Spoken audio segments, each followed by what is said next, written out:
I think it is a historic moment, and the fact that Yogi government showed a lot of alacrity in opening it right away shows that historical wrongs need to be corrected, and we are committed to correcting those historical wrongs. I am challenging Congress Party and Samajwadi Party to do a press conference tomorrow and say that they condemn the reopening of it. They won't be able to do it. We stand for, but this also validates what we have been saying, that 40,000 temples over the last 1,000 years have been destroyed in a similar fashion. We are not claiming all of them, but yes, the time has come for acceptance of truth and for closure. Such झूठ जो है, such परेशान हो सकता है, पराजित नहीं हो सकता. The reopening of the temple has proved that. But Atikur Rahman, Akhilesh Yadav also says, खोदोगे तो खोदोगे. If you keep digging, then eventually you will end up losing the communal harmony and amity that he is referring to. Do you agree with that, or is it just about, if it is one particular community that is concerned, then all the sympathy comes pouring out. When the other is concerned, it's par for course, things happen.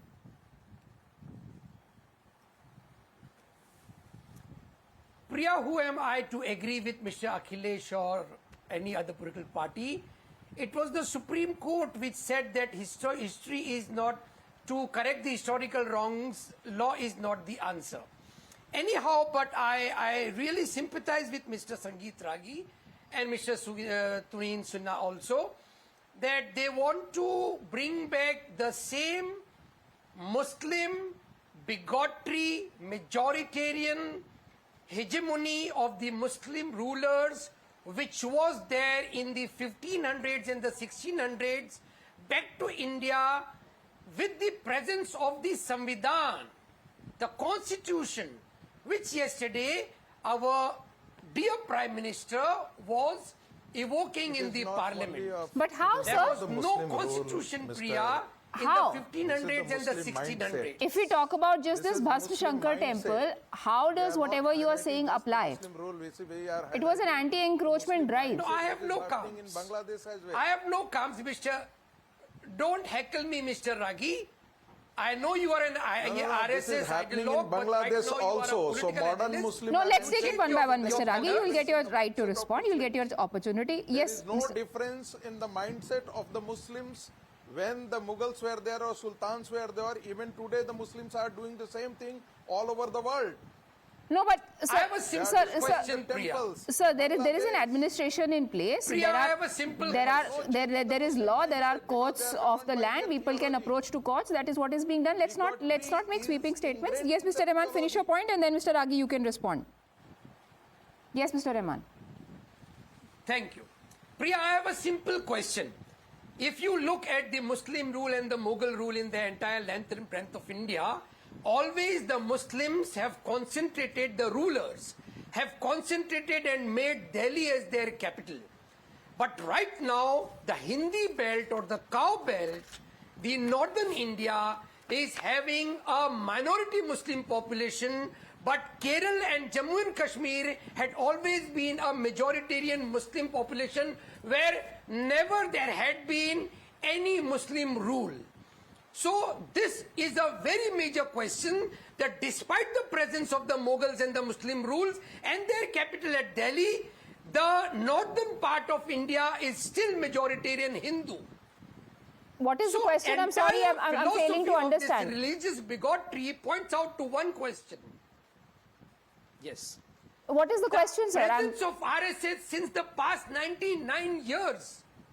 Yes, my question is, in the presence of the RSS, which, vows to protect the Hindus in India, and they are completely Mr. Rahman, I think we're how was it completely deflecting from what we were talking about. We're talking about what happened in Sambhal in 1978 and what happened in Sambhal in 2024. I'm not talking about southern India. I'm not talking about RSS or what they do or they do not do. I'm talking about this incident that was quoted in the Rajya Sabha. And let me describe it for our viewers, because I again repeat, not many of us know what really happened. This is what Minister of Home Affairs, the then Minister of Home Affairs, SD Patil, said in Rajya Sabha. Incident at Sambhal, 29th March 1978. Uttar Pradesh witnessed serious communal disturbances in Sambhal on 29th March.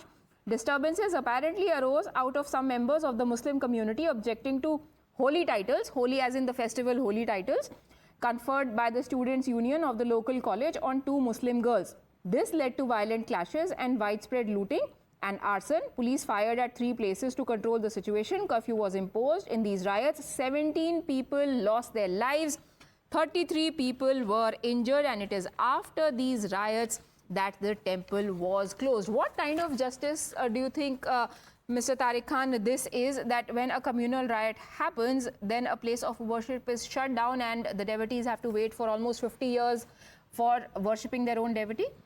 If I'm not wrong, the owner of that house has said that years back he sold that place, and no pujari or pandit were willing to go there for the prayer and all those things. So this is the issue. What he is saying, we should accept that thing.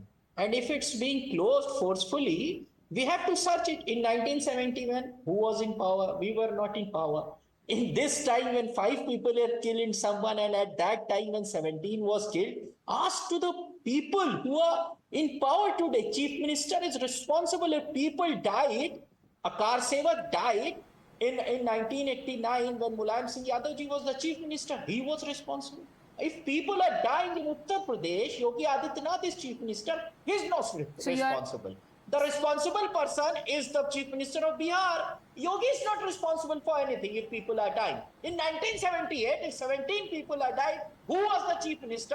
He must be responsible. In any regime, if people are dying in the state, it's the responsibility of the Chief Minister. Those 5 people who died in Sambhal, they have Aadhaar card not of Nepal, Aadhaar card of India. Those were the Indian citizens. Don't call them anything like that, Pattharbaz and all those. Don't say anything. They were the Indian citizen, asset of India. Asset of India. Nobody said anything for anyone except what was visible on camera, sir. It's all right. It's all right. What I'm trying to say. And there was no Aadhaar, but there were 17 lives lost in 1978. Perhaps somebody should look for justice for them as well. But Tuhin Sinha, onus is on the BJP. What next? You know, I'm glad the Samajwadi Party spokesperson has said that the Samajwadi Party Chief Minister should be held responsible for the death of car sevaks, for the murder of car sevaks in 1990. And I think this is the point where Samajwadi Party should also apologize for that gory incident where many car sevaks were brutally killed by the Samajwadi Party government in 1990. That will lead to closure. Unfortunately, they don't know the meaning of acceptance of truth. Unfortunately, they keep comparing it with what happened in Sambhal 3 weeks back. What happened in Sambhal? There was a investigation, there was a survey based on a legal order. But there was pre-planned attack on policemen, and the attackers apparently had Pakistan-made weapons, and you are still condoning the incident. You are still, defending that. I think there is a whole world of a difference between what happened in 1990. Since the Samajwadi Party spokesperson himself has said that the then Chief Minister should be held responsible, this is the moment when he should apologize for the murder of car sevaks in 1990. All right, whether we talk about the past or the future, it is about fight for religious rights. What is the right way of fighting for it? Who is going to get justice? Who is going to ensure that this fight for justice continues in the rightful manner? Several questions arising out of this situation. But for now, we know that there are 2 different incidents that have taken place in Sambhal, and the reactions to those 2 incidents have been completely different. Nobody needs to say anything explicitly.